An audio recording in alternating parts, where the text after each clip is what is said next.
A dreary day here in North Carolina. It's cold and raining, but I tell you what, I saw some things from the leftover from the hurricane and Helene that happened about a month ago in Western North Carolina. Those people are still hurting. Do not ever forget those people. It's going to be years before it's ever rebuilt. They're still living in tents. Some people have no food except for the people that come out and feed them. It's terrible out there still, and it will be for years. Oh, absolutely, Alan. And we have a special guest today. Alan, who do we have? Well, we have Sean Welsh, and Sean is he's a veteran, and he's got a great organization he started. But let's find out some things about it. Hey, Sean, Sean. first, what inspired you to start your podcast, and what was your vision in it initially? Long story short, I had never planned on starting a podcast. It was actually a mentor of mine who pushed me.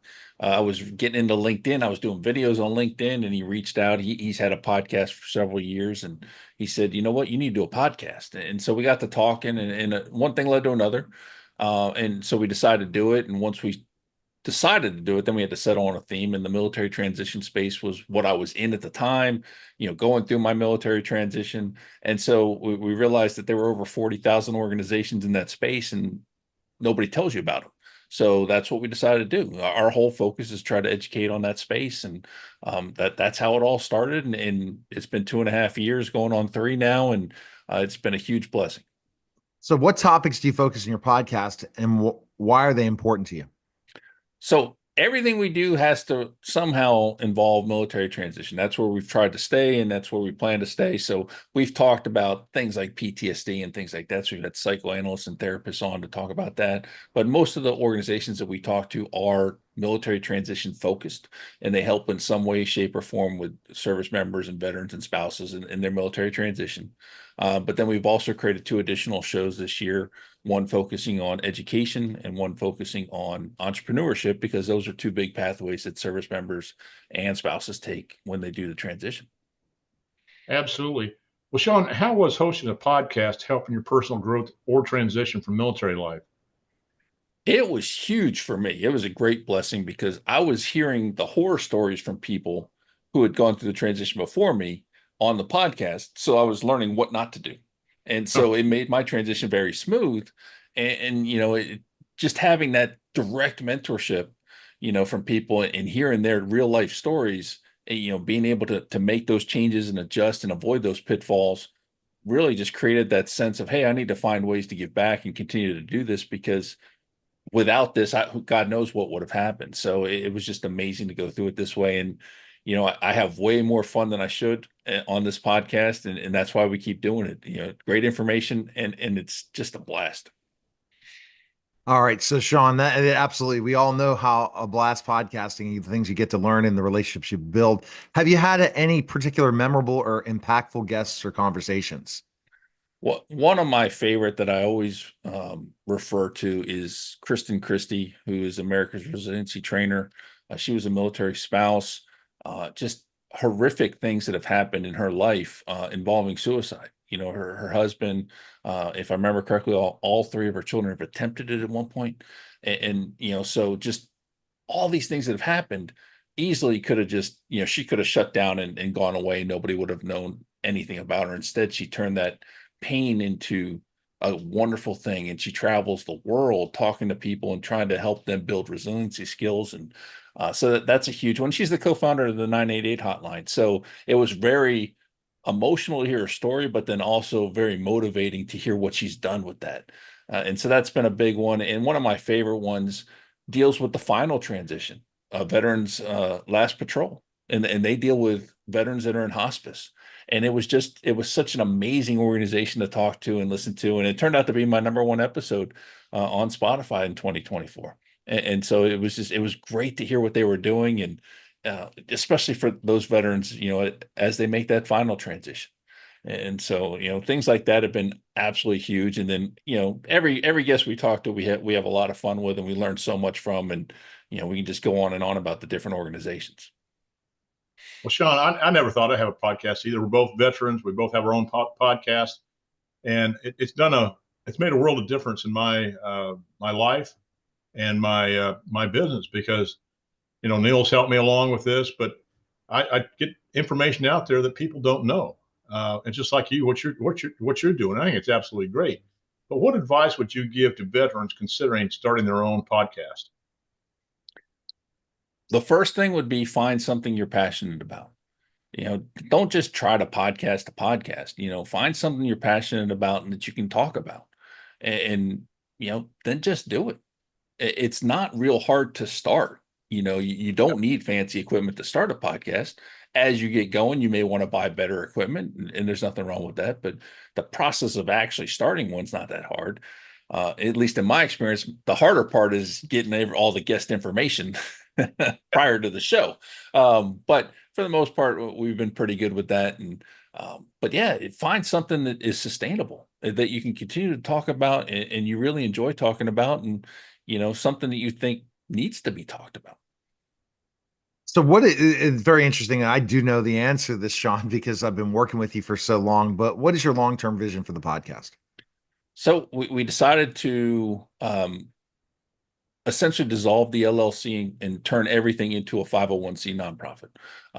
We were working towards doing this anyway. And the big part of that is the number one question I've been asked through the years is, hey, can I come on and tell my story? And we'd love to. We'd love to talk to every veteran.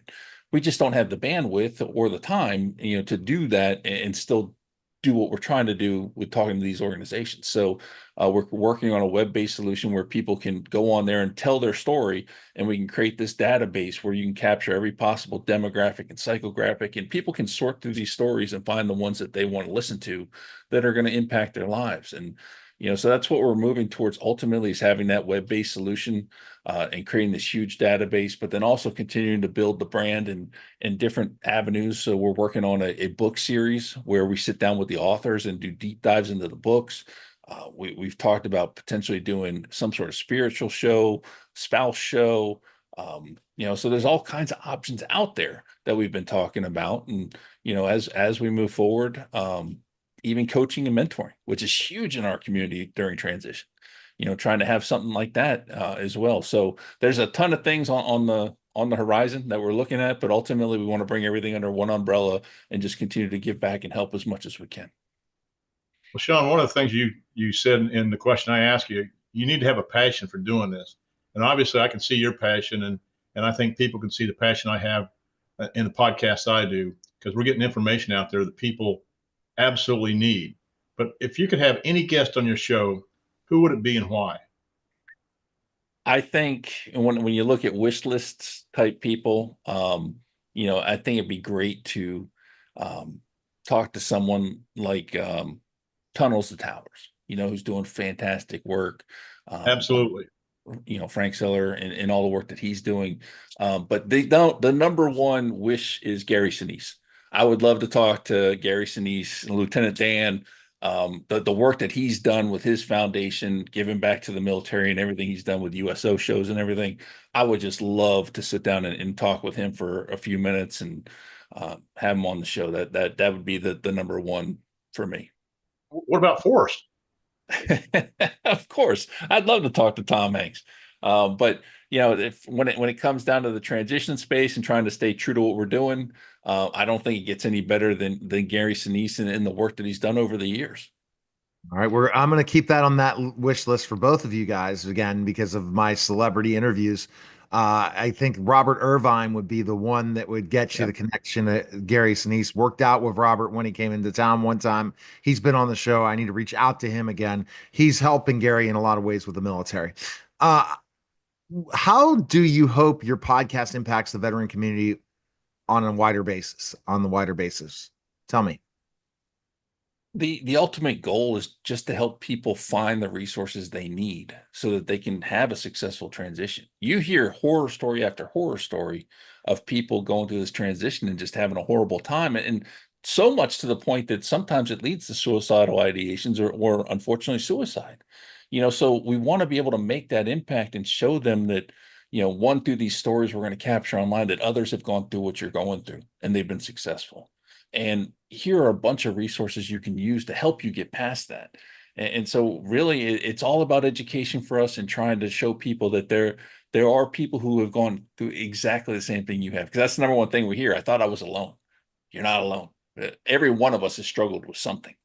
So trying to capture all that and show people that you're not alone, and others have found a way, and you can too. And really, that's ultimately what we're trying to do. Well, Sean, one of the things that I found out here lately, I just got my VA disability upgraded to 50% from 10%. And when I was in the Army during the Vietnam, there's so many people out there that are Vietnam veterans that should be receiving disability pay, but they're not because they don't know what to do. And I had an organization that's helped me because when I was in the Army, I had problems with my back all the time. I was an instructor pilot, but if I went to the flight surgeon, they'd ground me and I'd lose my flight pay. I couldn't afford that. But I mean, it's been 30 some years since I retired, and it still bothers me today. And finally, after I'm 72 years of age, I'm getting some compensation for it. And, that's just one of the things that people can get from listening to you. But what do you want listeners to take away from your podcast and your episodes? I would say the number one thing is, listen to the resource, see if it's the right fit for you. But also understand that there's a whole community out here for you. You are not alone when you come out of the military. You can isolate, you can stay by yourself, and that's your decision. And I hope you don't, because we found that isolation leads down dark roads. But understand that there's a whole community out here of people who are willing to help you. Most of us aren't going to do the work for you, but we're going to help you. We're going to give you the resources. We're going to guide you. We're going to do what we can to help you get where you need to be. And understand that and embrace it. You are not alone on this journey, and also understand that you're not just going to go through one transition. It's not just a point in time. There's multiple transitions you're going to go through, whether it be multiple jobs, life changes, what have you. And so always revisit these different resources, because there's a lot of them that can help you throughout your life. Exactly. All right. So now we're going to go from transition from the military. What advice would you give to veterans preparing for their transition to civilian life? Start early. I mean, it's almost a joke, but as soon as you join the military, you should really start thinking about your transition out of the military. Because at one point you're going to leave the military. I'm not telling you to not work and do your job, but understand that, if you're in a certain field and you love what you're doing, there are certifications, professional certifications you can earn, and the military will pay for, that you can get while you're still in, that'll help you post-military. Educational resources to pursue a degree in something if it's something you're passionate about. So, take a look at the different options and always be looking forward to what's next and what you can do to help set yourself up for that success. Don't wait till that last 2 years that you're afforded to do your transition, that a lot of people aren't afforded because people need you to do your job. Spread it out over time, and really, put the plan together and work the plan, and you'd be absolutely amazed. And the second piece really to me is, give yourself grace. Understand that even if you have a plan, it's not going to go perfect. Things are going to happen. It's something you've never done before. And, so take your time, don't beat yourself up, and understand that, as you move forward, things, you learn from your mistakes, learn from your failures, continue to grow, and keep moving forward. Well, Sean, I know exactly what you mean by that because, I came in the Army at 1972 at a 13 draft number, but I joined. But I got my bachelor's degree in 1989 while I was still in the Army, going to school at night. And that's what things people can do to get. But one of the transitions I got from military to civilian life, and I just can't imagine, because you're a convoy truck driver, and during the Iraq and Iran or the war, that was the most terrible job to have. You didn't know you're going to ever come back, or doing breaking down doors and going in. You don't know what's going to meet. And but people are from being intense at a level of 12 on a scale of 10, going down to a 1. That's very hard to adjust to. And the other big thing I've always noticed when the transition from military to the civilian life, be on time. If you're not on time, people die. And when I first started to my first couple of meetings in the civilian world, they're 5 or 10 minutes late. And I told them, if I'm 5 or 10 minutes late to do what I need to do in the military, people die. So let's accept some responsibility of everybody. And after a while, everybody was on time in my company. But I could go on and on about Yeah. that. But for other veterans interested in starting a nonprofit, what would you say is the first step? Check out other nonprofits first. Okay, so we have over 40,000, and I'm hearing the numbers closer to almost 50,000 at this point. Veteran support organizations. Wow. So there are organizations that may already be doing what you're trying to do. First look into that and see what's out there. See if there's a need you need to fill. When we started the podcast, it wasn't, because we wanted to, we thought that, we were going to be the end all be all. And that's not what we ever wanted to do. We just wanted to educate, and through the process, we've wound up having a lot of fun, which makes it more enjoyable. But, really all we're trying to do is educate. And, there's other podcasts out there, and everybody does a little bit different, what they cover and what they do. But we see a need for this database of videos, of transition videos from spouses and service members who have already transitioned out of the military. And so we want to bring that forward, and we think it can really help our community. And so that's why we decided to go the 501c route and really make this work. So that'd be my advice: is first see what's out there. If what you want to do already exists, why don't you go make an organization better instead of trying to start something new? All right, that's very, very good. Let's go to the nonprofit for a second and talk about what is your vision for the future for the nonprofit, and how do you hope to impact the veteran community further? One, we want to let people know they're not alone. If we capture all these demographics and psychographics the way we want to do it, you're going to be able to sort by anything. So you can sort by race, gender, branch of service, job, but you can also sort by things like depression, alcoholism, drug abuse, suicidal ideations.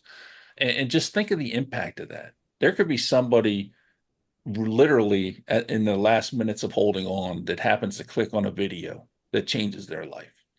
And the suicide piece in our veteran community is huge. And people still talk about the 22 a day. Most people believe it's more like 44 a day or more. And it just to me, I don't like the fact that that number's fuzzy. I think that's something that we should be able to track much, much better. But regardless, it is a problem. And so if we can make an impact in one small way, and get people through the transition process out of the military, and realize that, that there is no real reason, in my opinion, that you should get to that point just because of the transition out of the military, maybe we're making an impact. So, things like that where we can do that, but then also the continued mission of just educating and helping people find the resources they need. Those two things are our goals, and that's what we're trying to do. And I think we know we're making an impact with the resources. We're getting the feedback now in our second year. People are thanking us for what we're doing. They're learning about resources. They're using the resources. We're hearing back from resources saying, "Hey, we got people coming because of the show. Thank you." So we know we're making an impact that way. So now it's taking that next step, and let's help people get past some of those other struggles they're going through during the transition process. Well, Sean, I'll tell you, it's one of my favorite podcasts of all time, because veteran talking to a veteran. But there's so much stuff out there, and I commend you for starting this podcast and educate people out there, because they just don't know. And like I said, it's one of the best podcasts I think I've done with Neil, and it means so much to so many people out there. We got a lot of veterans out there that need help. I I think that appreciate it. you guys are building a community, Oh, yeah. connecting the two game changers in the veteran community, entrepreneur Alan Porter and Sean Welsh, trying to get that transition story. Alan, you really have a lot of connections to help Sean with the foundation, but also to help a lot of military vets that you're really excited to be connected to, aren't you, Alan? Oh, the financial difference I can make in the present and financial future is unbelievable, because they've all listened to the fee-based advisors on the only way to make money is build a stock portfolio. That is so far from the truth. And I mean, there's so much stuff out there. I teach people to think outside the box of conventional financial planning. I can go on and on and on, but that's for another podcast. But I'm out here just like you, Sean. I want to help people. I want to educate people on what's available out there, because they don't know. Oh yeah, I think that the financial world is about as confusing and tricky as the transition world. All right. So the best place, Sean, to find information on you is go to where? VetSOSpodcast.com. You can get all our information there, all our shows there. You can even contact us through there. We'd love to hear from you. All right. And Alan Porter, you can contact him now a couple of ways, right, Alan? Right. Call me at 910-551-1046 or email me at strategicwealth, the number 0 at gmail.com. And you can always go onto my website, which has a plethora of information at www.strategicwealthstrategies.com. All right.